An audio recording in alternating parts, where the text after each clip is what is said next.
yang melebihi nikmat surga ini. Fayaqulun, lantas kemudian penduduk surga itu menjawab, alam tubayyidu wujuhana, bukankah engkau telah mencerahkan, menerangkan wajah-wajah kami, menyelamatkannya dari neraka ya Allah. Alam tudkhilnal jannata, bukankah engkau telah masukkan kami ke surga ya Allah. Alam tunajjina minan nar, bukankah engkau telah menyelamatkan kami dari neraka ya Allah. Fayakshifu hijab, kemudian Allah Subhanahu wa taala membuka tabir hijab antara dirinya dan hamba-hambanya. Fama u'tu, kemudian Rasulullah melanjutkan hadis ini, fama u'tu syai'an ahabba ilaihim minan nadhari ila rabbihim azza wa jalla. Dan tidaklah penduduk surga itu diberikan sesuatu yang lebih mereka cintai, yang lebih berharga bagi mereka minan nadhari ila rabbihim, daripada melihat kepada Allah Subhanahu wa taala, melihat wajah Allah azza wa jalla. Kemudian Bapak Ibu, apa ikhtiar kita untuk bisa meraih, bisa melihat wajah Allah? Disebutkan dalam hadis muttafaqun alaih, diriwayatkan oleh Imam Al-Bukhari dan Muslim. Kata Rasulullah sallallahu alaihi wasallam, innakum satarawna rabbakum kama tarawna hadzal qamar. Suatu ketika Nabi dan para sahabat tengah menyaksikan bulan purnama, maka Rasulullah berkata kepada sahabatnya, innakum satarawna rabbakum, sesungguhnya kalian akan melihat Rabb kalian kama tarawna hadzal qamar, sebagaimana malam hari ini kalian melihat bulan purnama ini. La tudammuna fi ru'yatihi, dan kalian tidak akan kesulitan dalam melihatnya. Kemudian Rasul melanjutkan, fa in istata'tum alla tughlabu ala salatin qabla tulu'i syamsi wa qabla ghurubiha faf'alu. Kalau kalian ingin mendapatkan, meraih nikmat Allah, melihat wajah Allah itu, fa in istata'tum, kalau seandainya kalian mampu, berusaha kata Rasulullah, alla tughlabu ala salatin, jangan kalian sempat tertinggal melaksanakan salat qabla tulu'i syamsi, sebelum terbitnya matahari. Ulama mengatakan salat wajib sebelum terbitnya matahari, salat subuh. Wa qabla ghurubiha, dan sebelum tenggelamnya itu salat asar. Faf'alu, maka lakukan.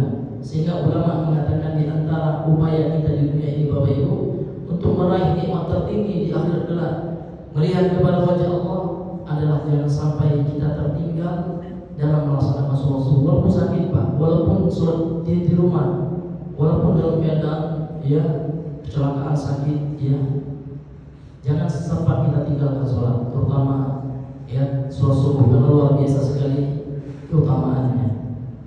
Masyaallah muslimin yang dimuliakan oleh Allah Subhanahu wa taala. Kemudian marilah kita berselawat kepada Rasulullah sallallahu alaihi wasallam. Allahumma shalli ala Muhammad wa ala ali Muhammad.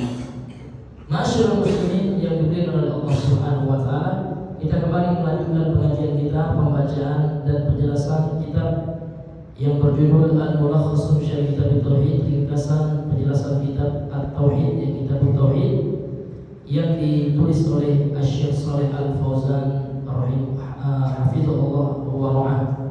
Pada pembahasan yang lalu kita telah masuk kepada bab anjuran untuk mengajak manusia kepada syahadat la ilaha illallah. Karena berdakwah, mengajak manusia kepada Allah untuk mengesahkan Allah, ini adalah sebaik-baik perkataan. Sebagaimana firman Allah, wa man ahsanu qawlan mimman da'a ilallah. Perkataan siapakah yang lebih baik kata Allah dari perkataan orang yang mengajak kepada Allah? Nah, di antara mengajak kepada Allah, tentu yang pertama mengajak untuk meyakini, beriman kepada Allah, dan mengajak untuk mengesahkan Allah. Mengajak untuk taat kepada Allah, ini termasuk mengajak kepada Allah. Masyaallah muslimin, Bapak Ibu yang dirahmati oleh Allah, telah kita baca kemarin dalil dari Al-Quran, kemudian kita masuk dalil dari hadis Nabi sallallahu alaihi wasallam yang dibawakan oleh penulis kitab ini. Qala al-mu'allif rahimahullah, berkata penulis yang semoga dirahmati oleh Allah, Wa an Ibnu Abbas, dari Ibnu Abbas, anna Rasulullah sallallahu alaihi wasallam, sesungguhnya Rasulullah sallallahu alaihi wasallam lamma ba'atha Mu'adz ila Yaman, tatkala mengutus Mu'adz untuk berdakwah ke negara Yaman. Qala lahu, lantas Rasulullah berkata kepada Mu'adz, innaka ta'ti qauman min ahli kitab. Wahai Mu'adz, sesungguhnya engkau akan menjumpai satu kaum dari ahlul kitab. Faliyakun, maka hendaklah awwala ma tad'uhum ilaihi, yang pertama kali engkau dakwahkan kepada mereka, kepada kaum tersebut, syahadatu an la ilaha illallah, supaya mereka mengucapkan syahadat la ilaha illallah, masuk Islam. Wa fi riwayatin, dalam sebuah riwayat yang lain, ila an yuwahhidullah, hendaknya yang pertama kali engkau dakwakan mereka adalah supaya mereka mengesahkan Allah. Fa inhum ata'uka lidzalika, kalau seandainya mereka telah mentaatimu dalam perkara itu, sudah faham mereka tauhid, fa'alimhum, maka ajarkanlah mereka, anna Allah aftarada alaihim 5 salawatin fi kulli yawmin wa lailatin, sesungguhnya Allah telah mewajibkan atas mereka 5 salat, ya, atau salat 5 waktu setiap hari dan setiap malam. Ini rukun-rukun Islam semuanya, dimulai dari tauhid, syahadat, kemudian mendirikan salat. Fa innahum ata'uka lidzalika, kata Rasulullah, kalau seandainya mereka telah mentaatimu dalam perkara salat, fa'alimhum, maka ajarkan kepada mereka, anna Allah aftarada alaihim, sesungguhnya Allah telah mewajibkan atas mereka shadaqatan, sedekah yang wajib itu zakat, tukhadhu min aghniyaihim, yang diambil dari orang-orang kaya di antara mereka, faturaddu ala fuqaraihim, dan diberikan kepada para fakir miskin di antara mereka. Fa innahum ata'uka lidzalika, kalau seandainya mereka telah mentaatimu dalam perkara itu, fa iyyaka wa karaima amwalihim, hati-hati engkau dengan harta-harta mereka, hati-hati dengan fitnah harta. Jangan engkau sudah memiliki jabatan kekuasaan, memiliki nama di antara mereka, sudah mendapatkan tempat di hati mereka, engkau manfaatkan untuk apa? Untuk meraih keuntungan. Hati-hati dengan harta. Jangan sampai korupsi pula. Awak jadi punya apa ya? Korupsi pula. Jadi anggota dewan pula dimanfaatkan untuk korupsi aja, kan gitu ya. Hati-hati dengan fitnah harta. Karena Rasulullah telah mengatakan juga, inna likulli ummatin fitnatan wa fitna ummati fil mal, kata Rasul. Sesungguhnya setiap umat itu ada ujiannya, dan ujian umatku ada pada harta. Dan ketika manusia sudah mementingkan dirinya sendiri, Pak, ya, sudah hanya mementingkan kepentingan pribadi, tidak lagi memandang kepentingan khalayak umum, apa yang terjadi, Pak? Akan terjadilah kerusakan dimanapun itu, baik itu di negara. Kalau seandainya pejabat-pejabat di negara itu sudah mementingkan perutnya sendiri, Pak, korupsi di berapa kemarin, Pak? Berapa teh? 300 triliun. Na'udzubillah min dzalik. Kalau diansur hutang, ya lebih bagus. Karena hutang kita tercatat sekarang 6.000, sekian triliun. Bunganya saja, Pak, 600 triliun per bulan. Jadi setiap orang yang lahir sekarang nggak mampu membayar bunga hutang negara kita. Na'udzubillah min dzalik. Ini luar biasa. Kapalah terbayar hutang itu, wallahu a'lam. Selama masih korupsi, Pak, tidak akan bisa, ya. Tapi kalau seandainya pemimpin kita yang Allah angkat sekarang ini, yang Allah takdirkan sekarang ini, mudah-mudahan menjadi pemimpin yang adil, bisa memberantas korupsi itu, ya. Betul-betul ingin memperjuangkan rakyat, mudah-mudahan negara kita akan mampu menyaingi negara-negara kecil namun kaya seperti negara Teluk ini. Qatar kaya, ya. Bahkan teman saya yang di Qatar itu, Pak, dia bilang dia jadi imam vaksinnya udah 10 tahun ya, kesehatan gratis, sekolah S1, S2, S3 gratis ya. Orang yang sudah punya lisensi KTP di situ, seluruh jurusan, baik itu jurusan dokter ya, gratis ini semuanya ya. Padahal sumber daya alamnya cuma minyak Pak. Kalau Indonesia luar biasa, ada emasnya, ada timahnya, ada nikelnya, banyak sekali Pak. Namun kenapa kita terpuruk itu? Karena tidak ada kejujuran dan amanah ya. Karena kalau seandainya amanah tidak ada, kata Rasulullah SAW, idza wusida al-amru ila ghairi ahlihi fantadhirus sa'ah. Kalau seandainya urusan itu tidak diberikan kepada orang yang berhak, ahlinya, orang yang amanah, jabatan tidak diberikan kepada orang yang takut kepada Allah, maka tunggulah apa? Maka tunggulah kehancuran. Dan itu terjadi. Bapak Ibu yang dimuliakan oleh Allah, kita kembali kepada hadis ini. Maka kata Rasulullah, takutlah kalian dengan harta-harta mereka. Kemudian wattaqi da'watal mazlum, kemudian takutlah engkau terhadap doanya orang terzalimi. Jangan berbuat zalim. Kalau orang yang terzalimi itu kalau seandainya berdoa, kata Rasulullah, fa innahu laisa bainaha wa bainallahi hijab. Sesungguhnya tidak ada penghalang antara doanya dengan Allah. Langsung Pak, langsung dikabulkan. Ini ya nasihat luar biasa kepada Mu'adz sebelum diutus berdakwah oleh Rasulullah. Hati-hati dengan perkara harta. Jangan terfitnah dengan harta sehingga terjerat kasus korupsi. Nauzubillahi min dzalik.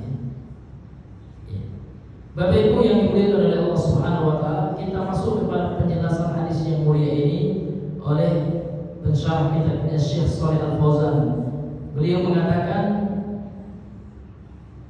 ba'atha Mu'adz. Dalam hadis ini Rasulullah mengutus Mu'adz. Maksud dengan mengutus di sini, kata beliau, wajjahu wa arsalahu. Rasul memberikan taujih, Rasul memberikan arahan dan mengutus Mu'adz ke negeri Yaman. Negeri Yaman itu kata beliau ilal iqlimil ma'ruf, kepada iklim yang telah dikenal oleh orang Arab ya, iklim negeri Yaman ya. Iklimnya iklim sama kayak Saudi juga Pak ya, panas gitu ya. Kemudian terletak di mana? Terletak Janubil Jaziratil Arabiyah, yang terletak di sebelah selatan ya, Jazirah Arab. Kemudian sebagai apa beliau Allah diutus oleh Rasulullah? Da'iyan ilallah, sebagai da'i ya, sebagai juru dakwah yang mengajak kepada Allah. Kemudian wawaliyan wa qadiyan, kemudian juga beliau sebagai ya qadi dan juga sebagai wali, utusan dari Rasulullah ya. Dan juga sebagai qadi. Qadi itu hakim tadi. Jadi beliau punya jabatan juga. Ingat ya, Mu'adz diutus Nabi itu membawa delegasi dari kota Madinah. Dan kota Madinah waktu itu sudah negara apa ya? Kota Madinah waktu itu sudah negara, dipimpin oleh Rasulullah. Rasulullah sebagai seorang pemimpin agama juga sebagai ya pemimpin negara waktu itu. Beliau juga sebagai pemimpin. Jadi Mu'adz diutus oleh Rasulullah sebagai juru dakwah dan juga sebagai delegasi utusan dari Madinah, dari kota yang dimuliakan, kota yang disegani oleh orang Arab ketika itu. Makanya kenapa Rasul di penghujung hadis ini mengingatkan Mu'adz hati-hati dengan harta ya, karena Mu'adz itu akan mendapatkan peran yang besar, mendapatkan jabatan. Maka kalau seandainya sudah diberikan jabatan, hati-hati, jangan sampai terfitnah dengan harta. Memang Pak ya, kalau ngomong mudah Pak ya, berbicara ya insya Allah saya kuat lah gitu ya. Nah, tapi kalau setelah menjalaninya ya ketika melihat yang merah itu sih tahu juga mata itu ya. Nah, maka kita senantiasa berdoalah kepada Allah yang mudah-mudahan jangan sampai kita terfitnah dengan yang namanya harta, sehingga yang halal dan yang haram sama saja lagi ya. Halal haram hantam, H3 apa ya? H3S. Halal haram hantam saja.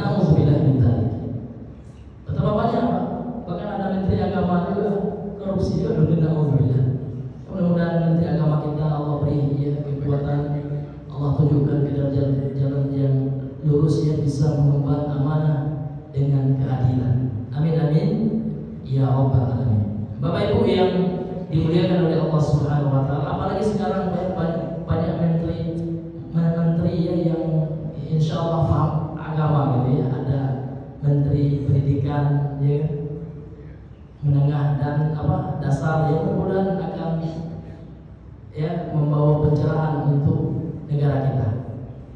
Karena sekarang sulit betul Pak ya, ada sekolah ingin mengurus surat izin sekarang sulit betul. Mudah-mudahan dengan kabinet yang sekarang ini ia akan menegakkan keadilan buat seluruh rakyat Indonesia. Tidak hanya ya satu atap saja sama mereka gitu ya.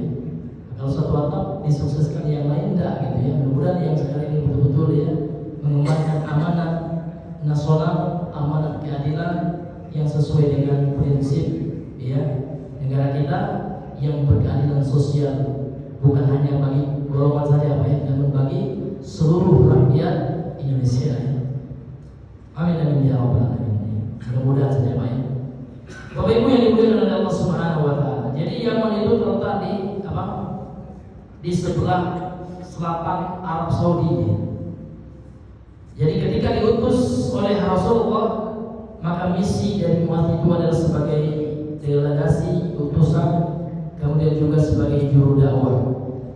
Dan beliau akan menghadapi mayoritas penduduk Yaman ketika itu Nasrani Pak ya, beragama Yahudi. Dan sekarang masih ada Yahudi Yaman itu di Sona sekarang. Ya, karena pengaruh Islam yang luar biasa di Yaman Pak, terutama dari segi berpakaian, orang Yahudi juga pakai cadar. Saya kaget waktu itu. Ini pakai cadar itu Yahudi ini. Sudah menjadi adat dan tradisi pakaian ini. Maksudnya Yahudi pun pakai cadar di situ. Sulit kita untuk ya membedakan. Kemudian dalam hadis ini dikatakan, Rasulullah mengatakan kepada Mu'adz, engkau akan mendatangi suatu kaum dari ahlul kitab, itu Yahudi. Ahlul kitab ya, yang dimaksud dengan ahlul kitab kata Syekh Shalih Fauzan di sini, humul yahudu wal nasara. Ahlul kitab itu dua Pak ya. Pada dasarnya ada dua, yaitu dari Yahudi dan Nasrani. Li'annahu kanu fil Yaman, dahulu mereka telah tinggal berdomisili di Yaman. Aktsar min musyrikin Arab, lebih banyak jumlah Yahudi ini ketimbang dengan musyrik Arab atau orang Arab yang beragama paganisme ya, penyembah banyak Tuhan, menyembah Allah ya juga, patungnya juga musyrik ya. Ternyata keadaan ataupun jumlah orang Yahudi di Yaman lebih banyak. Au aghlab ya, lebih dominan mereka, lebih banyak. Makanya Rasulullah mengatakan kepada Mu'adz, innaka ta'ti qauman min al-kitab, karena memang jumlah al-kitab yakni Yahudi di Yaman waktu itu pada saat itu Pak ya, itu lebih banyak daripada jumlah musyrik.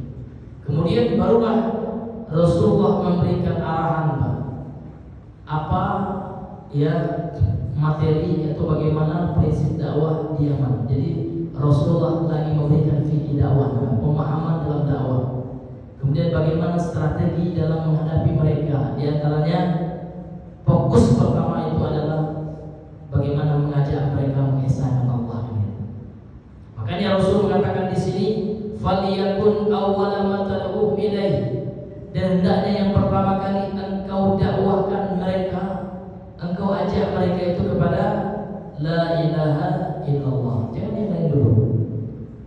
Ajak mereka sama-sama mengesahkan Allah saja dan tidak mempersekutukan Allah dengan makhluk, dengan Nabi Isa yang mereka anggap sebagai waqalatil yahud ya, kalau Nasrani ya, jangan persekutukan Allah dengan Uzair, karena orang Yahudi mengatakan waqalatil yahudu Uzair ibn Allah.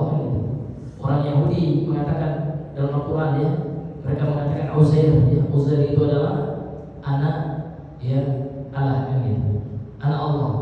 Kemudian mereka katakan oleh orang Nasrani Isa adalah anak Allah. Maka luruskan keyakinan mereka tersebut. Ajak mereka untuk mengesahkan Allah, meyakini Allah lah satu-satunya yang berhak disembah. Allah lah satu-satunya Tuhan itu, Tuhan yang benar itu hanya Allah. Sementara selain Allah itu makhluk ciptaan Allah. Hanya Allah lah Al-Khaliq, itu pencipta, itu yang disembah itu. Kemudian faliyakun awwala ma tad'uhum ilaihi syahadatu, ya. Maka kata-kata syahadat itu secara bahasa beliau katakan di sini yajuzu fiha arfu, boleh dibaca rafa, yaitu dengan dhamma syahadatu. Sebagai kedudukannya adalah ala annahu ismun yakun, dia isim dari yakun. Fal yakun, yakun ini kan asalnya kana. Karena itu butuh isim dan khabar. Mana isim kananya? Maka syahadatu itu. Maka dia isim yakun muakhar yang diakhirkan, wa awwal khabaruha, yang pertama adalah khabarnya, yaitu awwalah, dan hendaknya pertama kali. Maka awwalah ini disebut dengan khabaruha muqaddam atau khabar muqaddam, khabar yang didahulukan dan boleh dibalik, ya. Wa yajuzu aks, dan boleh dibalik menjadi faliyakun awwalu ma tad'uhum syahadata, boleh dibaca syahadata, boleh dibaca syahadatu, gitu ya. Nah, seperti itu. Kalau dia dibaca syahadatu, maka awalah harus difathahkan sebagai khobar dari yakun. Dan kalau dibaca syahadata, ya, maka awalnya itu awalah itu diganti menjadi awalu sebagai isim yakun, dan syahadata sebagai khobar yakun. Karena itu sebagaimana kita pelajari Bapak Ibu, mungkin ada yang belajar nahwu, ya, dia fungsinya merofakkan isimnya, ya, tunsibul isma, ya, merofakkan isimnya, tarfa'ul isma wa tansibul khobar, gitu ya, dan menasabkan khobarnya. Ini secara bahasa. Maka boleh dibaca syahadatu atau syahadata, dua-duanya boleh. Allah ilaha illallah, ya, supaya engkau wahai Mu'adz, ya, mengajak mereka untuk mempersaksikan la ilaha illallah. Ini dakwah seluruh nabi, ini bukan hanya dakwahnya sahabat, ya. Dakwah seluruh para nabi, sebagaimana dalam Al-Quran, ya, Allah berfirman, wa laqad ba'atsna fi kulli ummatin rasulan, ya, fi kulli ummatin, kata Allah, dan sungguh telah kami utus pada setiap umat seorang rasul. Apa tugas rasul tersebut?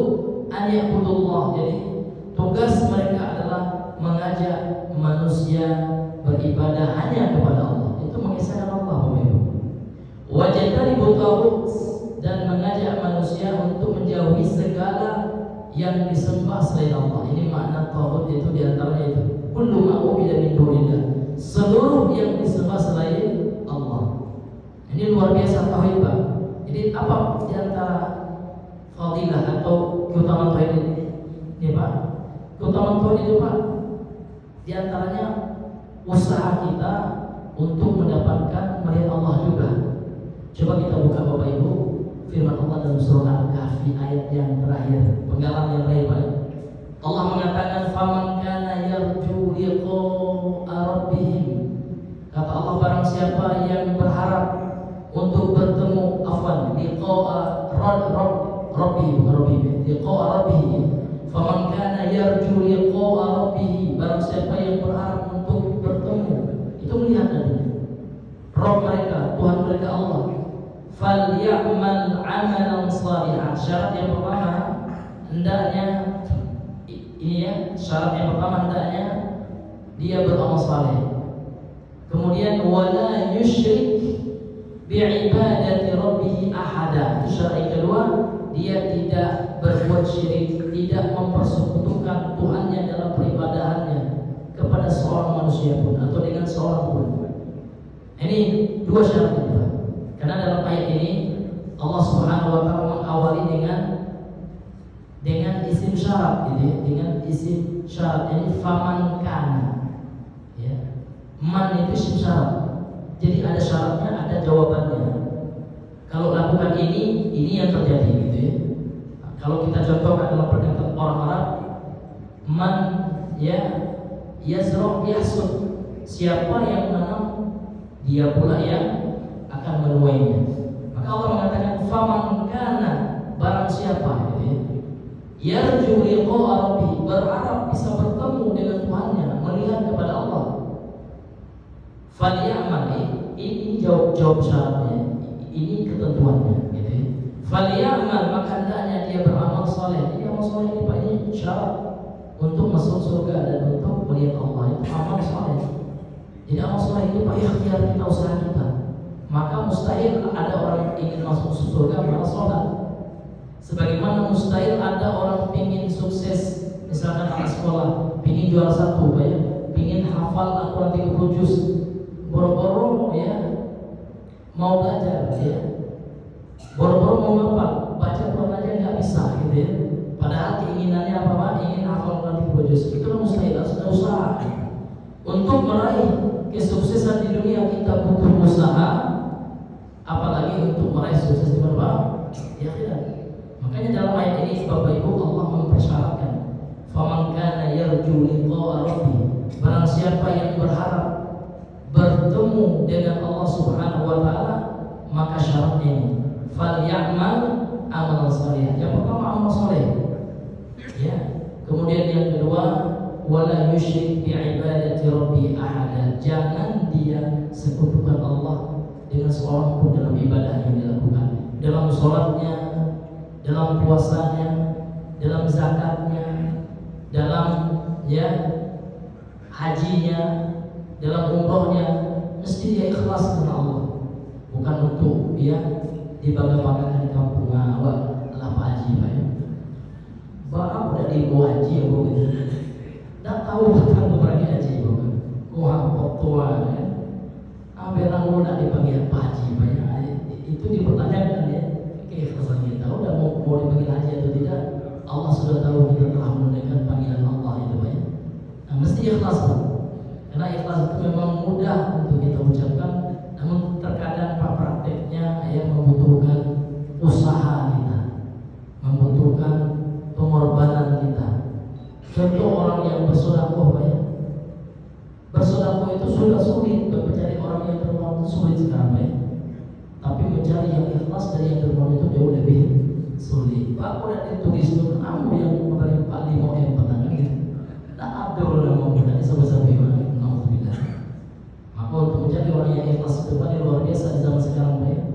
Zaman yang serba medsos Pak, serba diposting ya, dikit-dikit dia diposting minta like ya. Tiba-tiba dia unlike dia Pak berang mana ya. Berang minta ampun dia tidak diterima kok di unlike gitu ya. Ya ini Bapak Ibu yang dirahmati oleh Allah. Jadi kita butuh sekali Bapak Ibu yang Allah muliakan dengan yang namanya ikhlas di akhir zaman ini. Memang ikhlas itu mudah diucapkan, namun dia butuh usaha yang maksimal, melatih di jiwa kita ini supaya tetap ya melakukan sesuatu karena Allah. Bapak Ibu yang dimuliakan oleh Allah Subhanahu wa taala. Kemudian kita lanjutkan ya hadis ini. Wa fi riwayatin, dalam sebuah riwayat, ila an yuwahhidullah gitu. Hendaknya engkau yang pertama kali engkau dakwakan orang ahlul kitab itu wahai Mu'adz ya, sampai mereka mengesahkan Allah. Yang pertama sampai mereka bersyahadat ya. Kemudian dalam riwayat yang lain ila an yuwahhidullah, sampai mereka mengesahkan Allah Subhanahu wa taala. Kemudian Rasulullah melanjutkan fa innahum ata'uka lidzalika. Ini ada tahapan namanya Pak ya. Dalam berdakwah itu ada tahapan.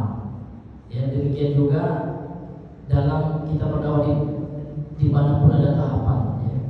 Ketika kita dakwah di masyarakat juga pengalaman kami ada tahapan, kita fokus kepada tauhid dulu, pembahasan neraka, surga, keimanan ya, supaya ya Allah berikan hidayah kepada manusia dan manusia bisa betul-betul yakin kepada Allah. Seandainya sudah kuat imannya Pak, kalau kita suruh Pak jangan riba lagi Pak, tidak berat lagi Pak, karena iman sudah ya berdoa dalam hatinya.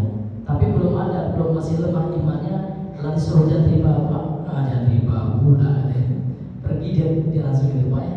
Maka Begitulah dakwah Nabi 13 tahun di Madinah itu, ya membentuk keimanan sahabat. Sehingga kalau iman itu sudah kuat, sudah kata Bung Karno itu sudah berkobar-kobar gitu ya, maka dengan matinya nggak takut. Dia sahabat ya.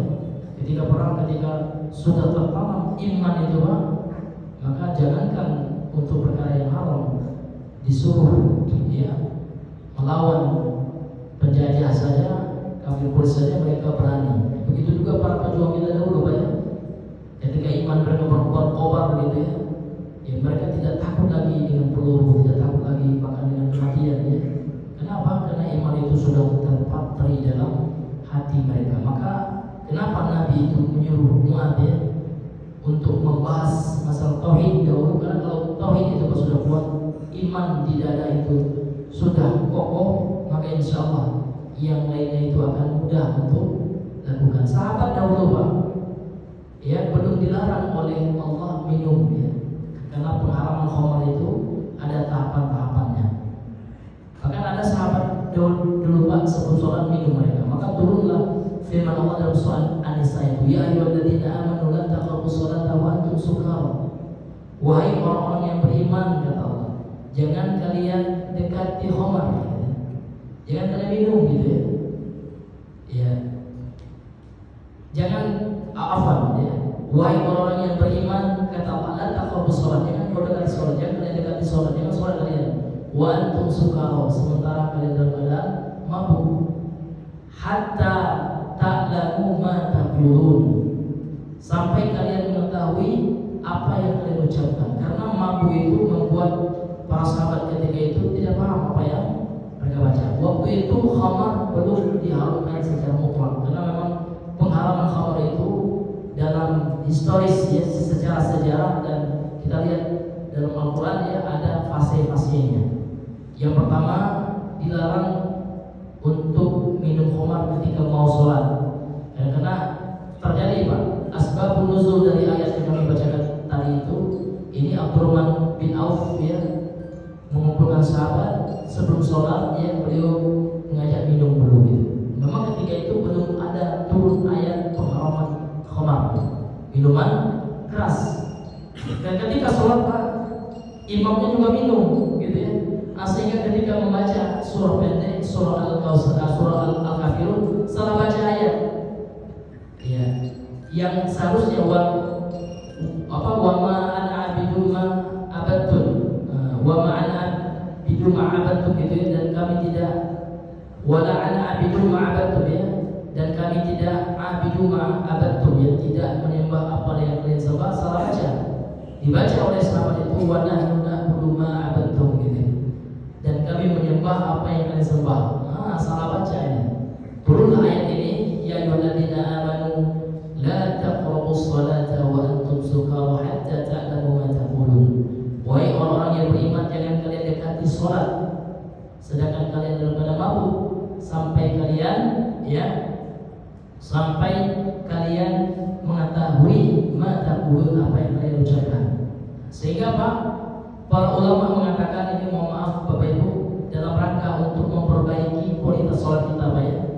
Orang yang sholat tidak mengerti baca sholatnya itu sama dengan orang yang mabuk.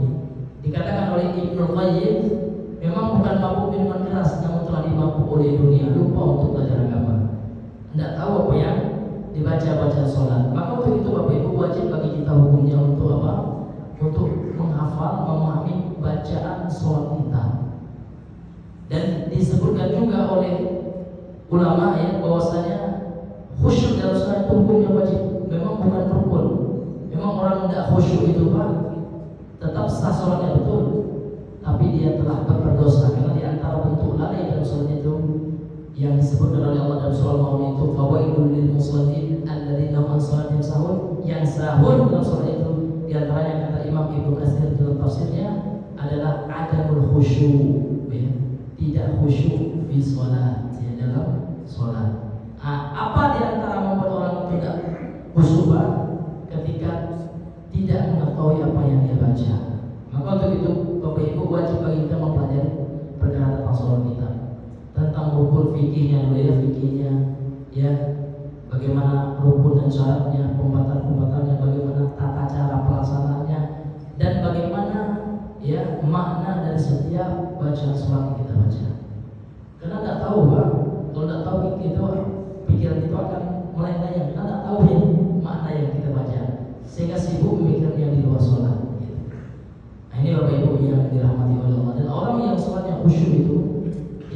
orang yang Allah telah puji menjadi mukmin yang berbahagia. Sebagaimana firman Allah dalam surah Al-Mu'minun, qad aflahal mu'minun, sungguh telah berbahagia, telah sukses, telah beruntung orang yang beriman. Yang seperti apa? Pertama kali kriterianya kata Allah, alladzina hum fi shalatihim khashi'un, yaitu mereka yang khusyuk dalam salat. Jadi ulama menjelaskan di antara sebab untuk meraih kekhusyuan itu, Bapak Ibu, kita paham apa nama baca. Mulai dari takbiratul ihram Allahu Akbar, kemudian baca iftitah Allahumma ba'id, tahu maknanya? Baini wa baina khataaya kama ba'adta bainal masyriq wal maghrib, sampai salam sampai salam. Sehingga kita sibuk dalam memahami, ya, merenungi, mentadaburi bacaan sholat kita, Anda terpikirkan yang lain lagi. Karena sebagian orang, Pak, mohon maaf ya, pas sholat yang terkena bego akan kondangan ya. Rupanya ada pula orang yang masih artis kebahagiaan, alhamdulillah. Ya. Kenapa, Pak? Karena memang artinya nggak paham yang diucapkan kita sholat itu. Sehingga pikirannya nggak matching, Pak. Tidak nyambung gitu ya. Tidak terkoneksi antara yang dia baca dengan yang dia pikirkan. Karena memang nggak paham yang dibaca gitu. Maka kalau orang paham, Pak, yang dibacanya ketika sholat itu terkoneksi antara apa yang dia ucapkan dengan apa yang dia pahami, itu nyambung, sehingga lahirlah konsentrasi, itulah khusyuk. Karena khusyuk itu disebutkan oleh para ulama, maknanya adalah hudurul qulub ya, inda talabbusihi fil ibadah. Hadirnya hati ketika melaksanakan ibadah itu khusyuk. Hati itu fokus terhadap ibadah yang dilakukan. Tapi kalau hati tidak fokus, apa yang dibaca lain, yang dipikirkan lain, itu tidak maksud itu, Pak ya. Nah, sama jauh orang makan, Pak ya, sedang makan mencari apa gitu kan, ada gitu Pak. Lain yang tasbih, Pak. Nak makan punya orang makan. Kawannya macam ini aja. Olah binas yang bawa itu.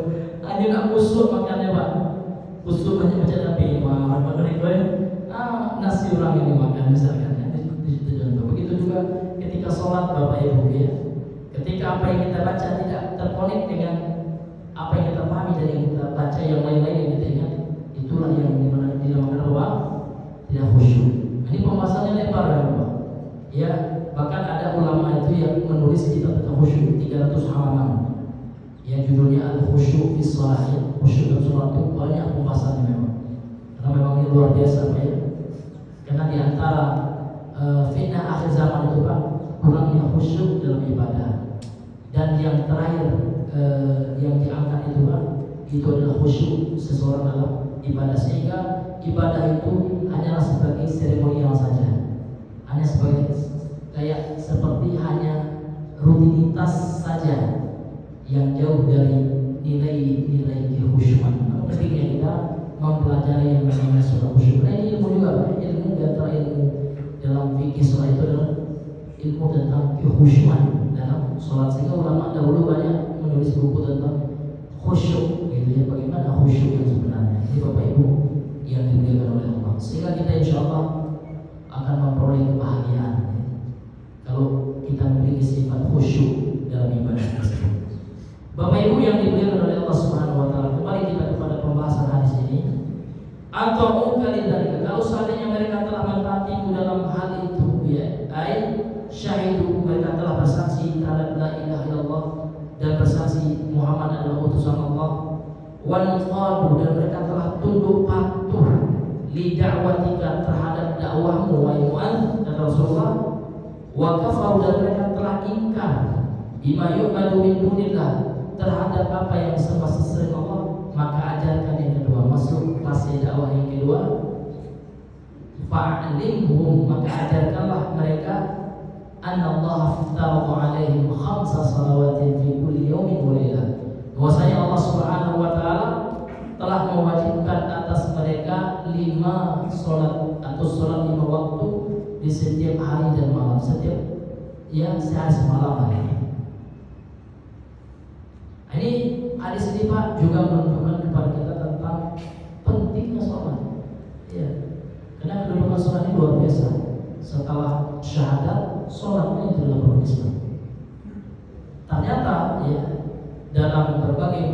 survei membuktikan Pak, ternyata umat Islam yang 85% yang ada sekarang ini Pak, ternyata yang mengerjakan sholat itu nggak sampai 50%. Ini bisa di searching, dilihat di ChatGPT atau dilihat di Google atau di mana Pak ya. Orang yang umat Islam yang mengaku yang KTP-nya Islam di negara kita ini Pak, yang hanya mengerjakan sholat tidak sampai separuh. Subhanallah, na'udzubillah, luar biasa Pak. Padahal umat Islam gitu ya. Sehingga Islam itu terkadang hanya sebagai identitas saja, penghias KTP. Ada dua agama Belanda kan, Islam gitu ya. Namun sholat tidak, bulan puasa tidak puasa, ya, akhirnya dia awak gitu ya. Apalah beda kita dengan kucing gitu ya. Kucing nggak sholat juga Pak ya. Ya sabi lain Pak, kalau sabi lain kasar Pak ya. Kalau kucing kan lain bisa dielus-elus gitu ya. Ya jinanya kan gitu. Itulah Bapak Ibu yang dirahmati Allah. Sedih kita Pak, sedih. Ini tidak hanya di kota Pak, di desa luar biasa. Karena kami pernah masuk ke desa kecil Pak. Kadang azan dan doa Pak, zuhur gitu. Kadang hari Jumat itu cuma Jumat saja yang ada. Pas pulang zuhur azan Allahu Akbar Pak. Emang harinya hari Jumat Pak katanya.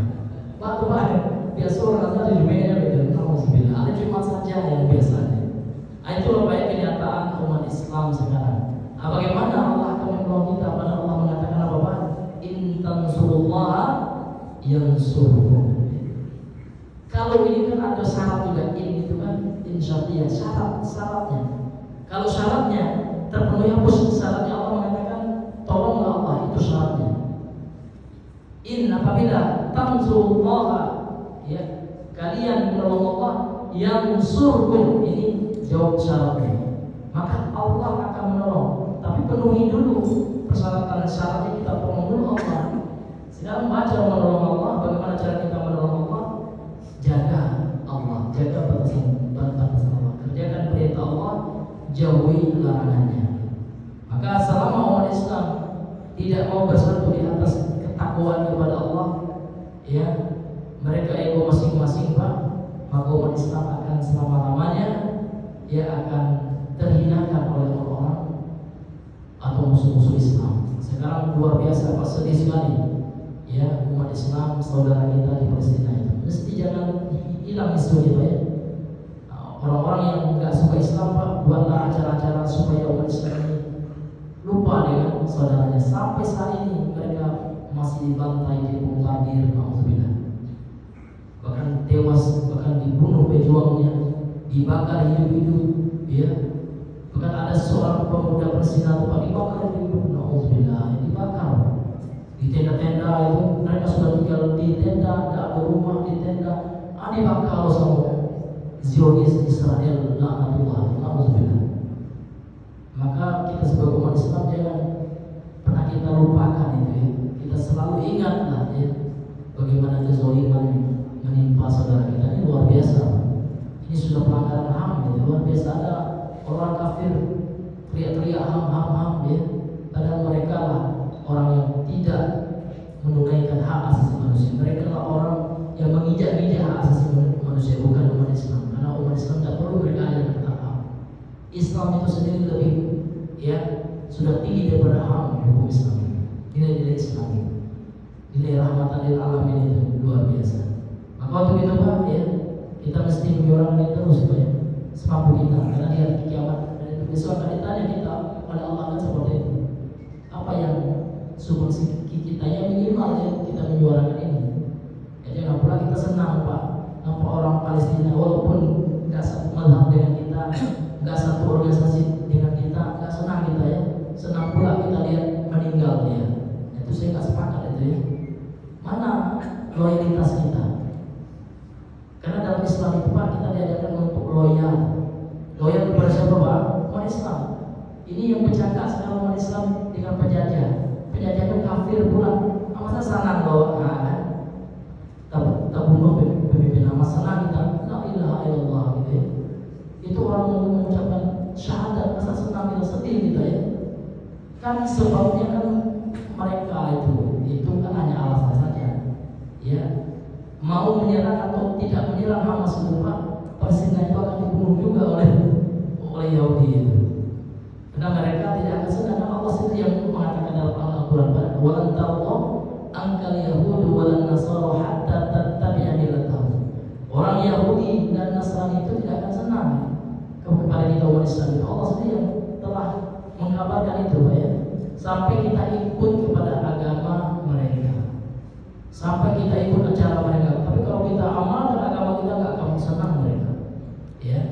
Bahkan mabisi Islamnya kita ya, dibunuhnya anak-anak kita, na'udzubillah.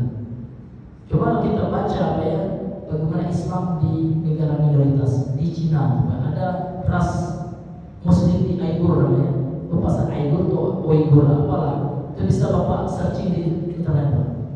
Mereka masjidnya Pak tidak boleh bangun masjid. Ada masjid di situ dahulu ketika dikuasai oleh Cina itu Pak, yang dirubah menjadi pasar dan dibuat undang-undang yang berpuasa ditangkap, yang sholat di penjara disiksa, dikenai hukum pidana. Itu luar biasa ya. Maka banyak orang lain itu ada, saya ikuti YouTuber asal India, orang Islam dia pernah bekerja di Arab, lupa saya nama YouTube, tapi banyak juga banyak subscriber dia.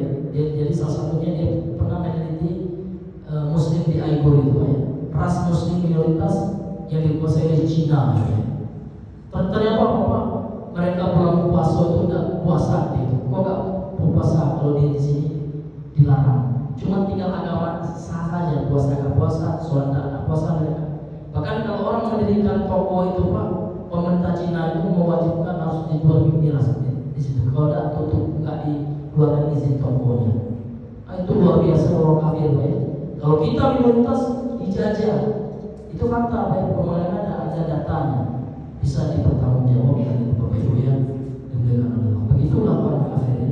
Orang yang katanya hebat ilmunya gini-gini, nggak ada ya Pak ya. Ya itu cuma slogan saja.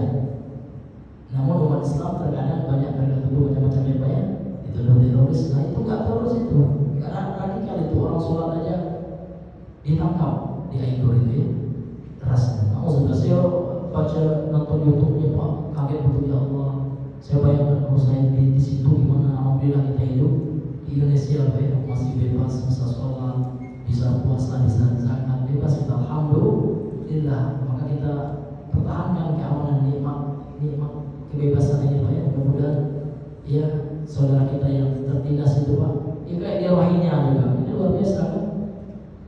Di Rohingya juga diusir mereka. Kenapa itu Pak? Karena mereka nggak senang dengan Islam yang kita amalkan ini, nggak senang orang kafir. Nah, tapi kalau mereka minoritas, kita mayoritas aman, mereka kayak di Dubai. Bahkan orang kafirnya banyak mengadakan event di Dubai, ada event di Dubai ya. Diberikan, nggak ada dibunuh, ya kan? Nggak ada diberikan kekerasan, mereka aman gitu. Itulah Islam itu. Kebetulan kata Allah, wa ma arsalnaka illa rahmatan lil alamin. Tidaklah kami mengutus engkau wahai Muhammad melainkan ya penyebar kasih sayang di seluruh Islam apa ya? Agama satu-satunya yang rahmatan lil alamin itu. Ini masyarakat muslimin, kita berbahagia, kita bersyukur dengan Islam ini. Ya kita bersyukur dengan agama Islam, nikmat Allah yang besar ini. Nikmat Allah yang besar ini, agama yang mengajarkan kita untuk saling berkasih sayang. Bahkan menurut orang kafir aja ada orang kafir yang beribadah ya enggak gitu, enggak semua dalam Islam. Ini Bapak Ibu yang dimuliakan oleh Allah Subhanahu wa taala. Maka ini pentingnya sholat. Dan kalau seandainya ya wa ilhum ata'u kalidzalika, kalau seandainya mereka mentaatimu dalam hal itu ya, dan mereka mengamalkan sholat, nah, maka perintahkan kepada mereka, kata Rasulullah kepada umat ini, inna Allah aftaradu alaihim sadaqatan, bahwasanya fa'alihum ma Allah aftaradu alaihim ya. Maka ajarkanlah bahwasanya Allah Subhanahu wa taala mewajibkan atas mereka untuk membayar zakat ya. Karena sedekah itu kalau wajib namanya zakat ya, kalau sunnah namanya sedekah, infak gitu ya. Yang diambil dari orang-orang kaya ya. Tukhatu min aghniyaihim, yang diambil dari orang-orang kaya di antara mereka dan diberikan kepada orang miskin. Luar biasa Islam ya, luar biasa. Belum diresmikan HAM itu ya, Islam sudah memperhatikan hak manusia, bahkan hak tidak hanya hak orang kaya ya, hak orang miskin. Maka Islam sangat perhatian terhadap kaum duafa, orang-orang yang lemah, orang yang miskin. Bahkan Nabi SAW termasuk orang yang penyayang kepada anak yatim. Banyak hadis Nabi mengatakan, saya dan orang yang membantu anak yatim itu seperti dua yang kelak di surga. Ana wa kafil yatim kahataini. Kemudian dia menghadirkan jari telunjuk dan jari tengahnya kayak ini ya, penjual ya akan dekat dengan mereka yang mau mengurus anak yatim dan orang-orang miskin. Maka apa kalau seandainya zakat ini maksimal ya, maka insya Allah lembaga zakat kita akan mampu mengatasi ya, sedikit meringankan beban orang-orang yang membutuhkan ini. Kemudian di akhir hadis ini Rasul memberikan peringatan, tahdzir itu peringatan. Iyyaka wa karaima amwalihim, hati-hatilah engkau terhadap harta mereka. Karaima ini jamak dari karimah, yakni harta yang mantap, yang mulia kan gitu ya.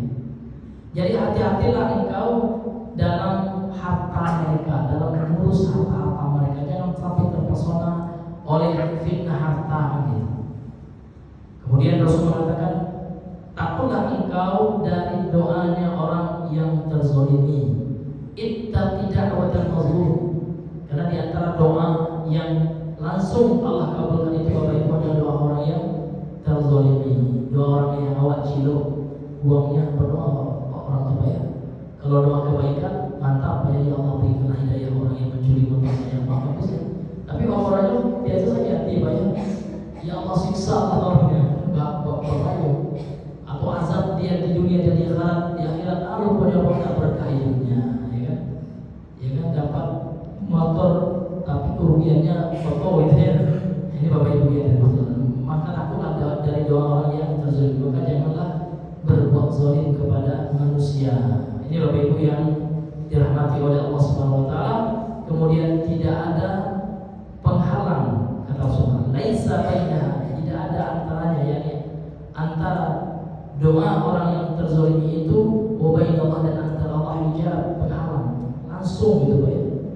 Langsung diijabahi atau dikabulkan oleh Allah Subhanahu wa taala. Mudah-mudahan kita semua ya bisa ya mengamalkan hadis ini, setidaknya Pak kita ikut membantu yang pertama dalam dakwah ya, dalam dakwah terutama dakwah tauhid ya, secara umum dakwah Islam ini. Kalau kita bukan seorang pendakwah Islam kan minimal kita mensupport apa ya, support dakwah itu ya. Apapun dakwahnya, selama dakwahnya itu dakwah Islam ya kita support semuanya ya. Selama dakwahnya itu adalah dakwah mengisahkan Allah, bukan dakwah mempersekutukan Allah gitu ya, bukan dakwah yang mengajak kepada kesesatan, namun dakwah mengajak kepada Islam gitu, kepada tauhid, maka kita support ya. Karena seorang muslim itu dengan muslim yang lain itu saling membantu. Disuruh oleh Allah wa ta'awanu 'alal birri wat taqwa, saling tolong menolong, saling gotong royong itu, saling bantu-bantu gitu ya.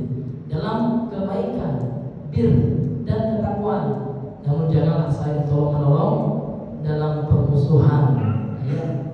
Membuat adu domba orang itu tidak boleh ya. Memperkeruh suasana ya. Istilahnya itu memancing di air keruh gitu Pak ya, atau menggunting dalam lipatan gitu. Nah, ini hal-hal yang mesti kita jauhkan ya. Kemudian masyarakat muslimin yang dirahmati oleh Allah Subhanahu wa taala, maka inilah penjelasan yang dijelaskan oleh pensyarah kitab ini tentang hadis sebagai dalil dari bab yang dibahas itu, bab tentang berdakwah kepada syahadat la ilaha illallah. Karena mengingat waktu Bapak Ibu sudah jam 6 ya, mungkin kita cukupkan dahulu sampai di sini. Insyaallah pada pertemuan yang selanjutnya akan kita lanjutkan ya, kalau Allah masih panjangkan usia kita. Sebelum kami tutup, mungkin ada di antara Bapak Ibu yang ingin bertanya, maka kami persilakan. Pak. Assalamualaikum warahmatullahi wabarakatuh. Waalaikumsalam warahmatullahi wabarakatuh. Saya hanya sedikit ini Ustaz. Menanggapi masalah. Saya menanggapi masalah Indonesia ini sekarang.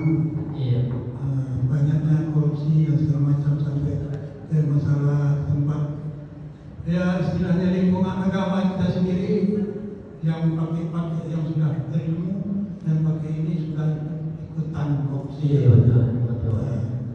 Makanya saya di sini menanggapi di Indonesia sekarang sudah banyak ditempati oleh orang-orang pembohong dan munafik.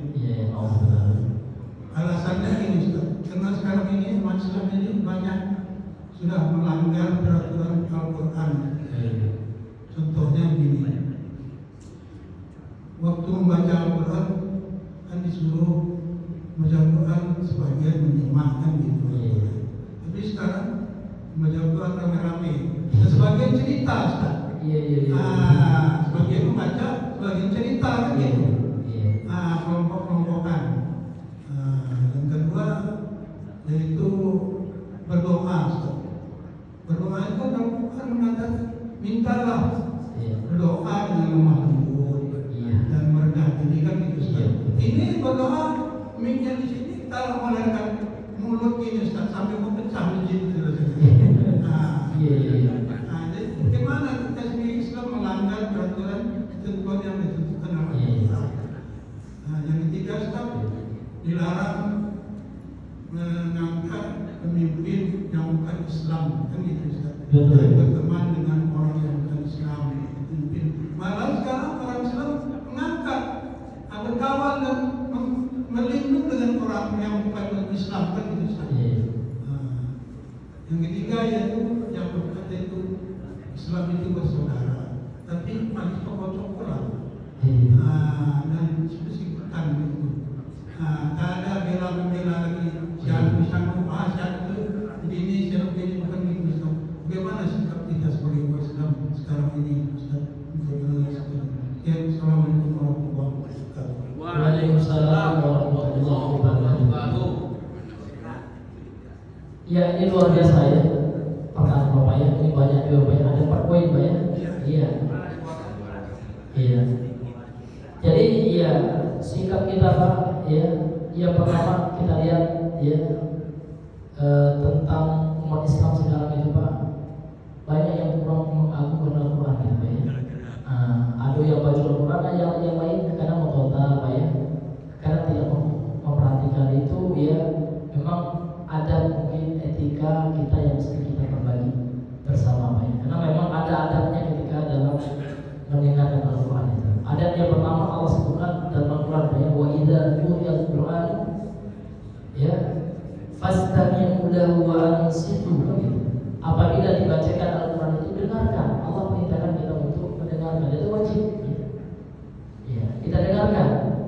Kemudian tidak hanya dengarkan, langsung Allah mengatakan wa ansitu lahu, dan diamlah. Itu yang ansitu kan diamlah.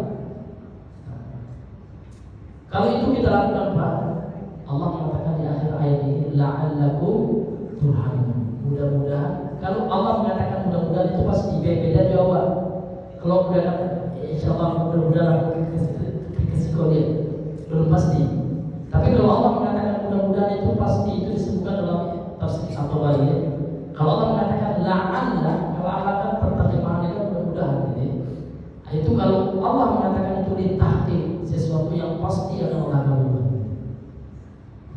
Jadi kalau kita memang mengamalkan adab dalam Al-Quran, kita kalau mendengar orang baca Al-Quran kita simak gitu ya. Kemudian kita lihat, insyaallah ya la'allakum turhamun ya, supaya mudah-mudahan kalian mendapatkan rahmat, pasti mendapatkan rahmat dari Allah Subhanahu wa taala. Itu yang sebenarnya mesti kita ingat Pak ya, mesti kita galakkan ya. Mungkin dia kalau saudara kita lumpuh atau tidak tahu Pak ya, maka sebuah kehausan bagi saling mengingatkan. Kemudian yang kedua karya-karya bagaimana mudeka pacah ya suara saja itu ya. Ada orang yang masuk rumah nggak konsentrasi nggak masuk rumah, awak tak memikirkan bacaan Al-Quran yang tidak doa ya. Yang sholat sunat itu tidak khusyuk. Maka yang seperti itu Pak, ya itulah yang kita yang terkadang Bapak Ibu yang kita sayangkan karena sudah menjadi suatu tradisi Pak. Iya, saya pernah Pak sholat di belakang Mufti Madhab Syafi'i di Tarim Pak ya, di Hadramaut. Ya, namanya Syekh Ali Bukir. Itu kalau orang tinggal di Hadramaut nggak asing lagi dengan beliau ini, Syekh Ali Bukir, ulama yang pakar Madhab Syafi'i. Saya pernah sholat dalam beliau Pak. Tidak ada beliau karya-karya. Dan ternyata dalam Madhab Syafi'i saja itu yang disunahkan kata Imam Syafi'i itu adalah ketika zikir disirkan. Nah itu Pak, itu dalam Madhab Syafi'i. Kalau kita berbicara Madhab Syafi'i, tapi sekarang lamanya itu Pak madhab kebiasaan gitu ya.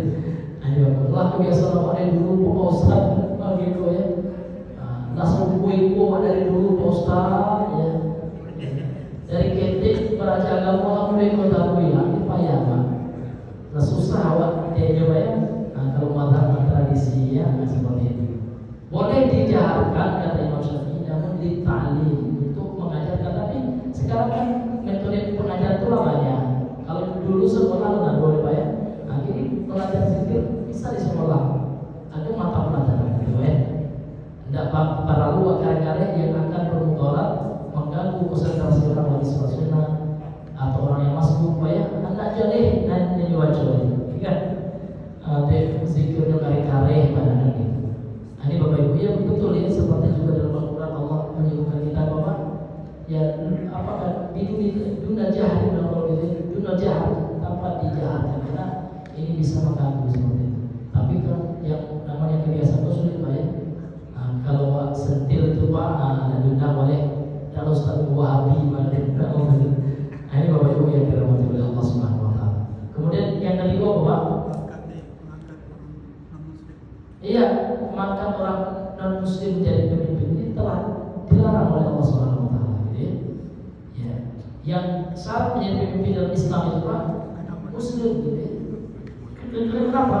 Kalau muslim yang menjadi pemimpin dia nanti akan memperhatikan kemaslahatan kaum muslimin. Makanya dalam surah An-Nisa ya surah Al-Maidah ya ayat yang berapa?